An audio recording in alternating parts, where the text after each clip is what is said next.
As eviction protections and expanded unemployment benefits expire across the country, many people may be caught in a wave of evictions. Last month, a study from the nonprofit think tank, the Aspen Institute, estimated close to 20 million people in the U.S. could be evicted by the end of September. Even with protections in place, the Texas Observer reports hundreds of landlords in the state are illegally trying to remove tenants from their homes anyway. Kimble is a senior editor at the Texas Observer, and she joins me now from Austin. Welcome, Megan. Great to have you with us. So what exactly are these landlords doing, and why are many of these evictions illegal? Yeah, so the CARES Act is clear that any tenant who lives in a property with a federally backed mortgage or that receives any kind of federal housing assistance is protected from evictions through the end of July. In Texas, the Texas Supreme Court allowed courts to start hearing evictions at the end of May, and landlords simply have to file an affidavit saying that their property is not covered under the CARES Act. But what we're seeing here is that many landlords are signing these affidavits either not knowing that their property is covered or not having investigated whether it's covered. So tenants are showing up in eviction court who are protected under federal law, and they may well be evicted.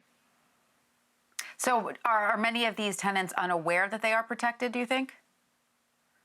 Yeah, so the federal law protects not just people who have a federally backed mortgage, which you can look up online. The National Low-Income Housing Coalition has a great database, but also any property where a Section 8 tenant resides, so someone who receives a housing choice voucher from the federal government.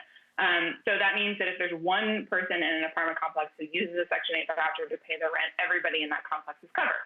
But of course, tenants might not know if their neighbor uses the Section 8 voucher. So there are lawyers who are doing analysis. There's a lawyer in Houston who got from the Housing Authority a list of all of the tenants there who use vouchers and is comparing that with eviction filings. And that's part of the data that I found to find how many evictions have been filed illegally. But of course, tenants don't have access to that information. So, they show up to court often not knowing, and their best option is to have a lawyer representing them who can investigate for them.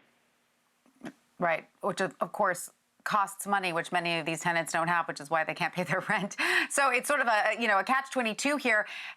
Megan, what impact can an eviction filing have on a tenant, even if it is dismissed? Right. So an eviction filing stays on a tenant's records long after they leave that apartment. So there are lists that landlords use when someone applies for a new apartment to see whether or not an eviction has ever been filed against that person. So having an eviction filed against you illegally, even if that case is dismissed, even if you go into court and say, hey, this is illegal, will impact your ability to find housing for years to come. And so that's the real harm that many of these filings can have. And you can't then remove that from your record if you can prove that it was an illegal eviction proceeding. It can't ever be removed. It can, but it's very difficult, and it takes a long time. So, these are sort of informal lists. This is not some sort of credit bureau that has this. These are informal lists that landlords use to consult when someone is applying for new housing. And many landlords say they won't rent to someone who's ever had an eviction filed against them.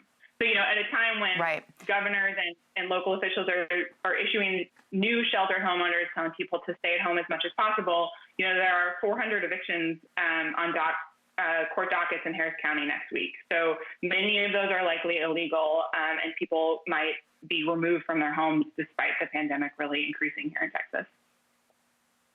And so, Megan, what is your advice for tenants in Texas or in other states with, perhaps expired eviction protections or current eviction protections?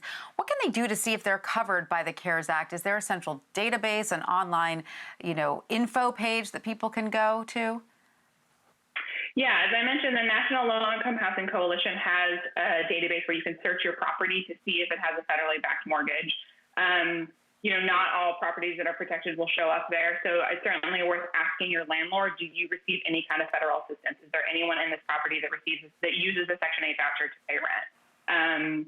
The Urban Institute did a study after the CARES Act passed that found that as many as a fourth of the tenants in the U.S. are protected by the CARES Act. So I think it's, to the extent that a tenant can do their own investigating, contact a lawyer, an advocacy group, that's going to be their best bet. And Megan, do we know when the CARES Act is set to expire? It expires July 25th, but it has an additional provision that a tenant can remain in their unit for an additional 30 days. So that means that people can remain housed through October 24th. Through August 24th. Right. All right. Great. Well, Megan Kimble, thank you so much for sharing your great reporting with us. We really appreciate it. Thank you.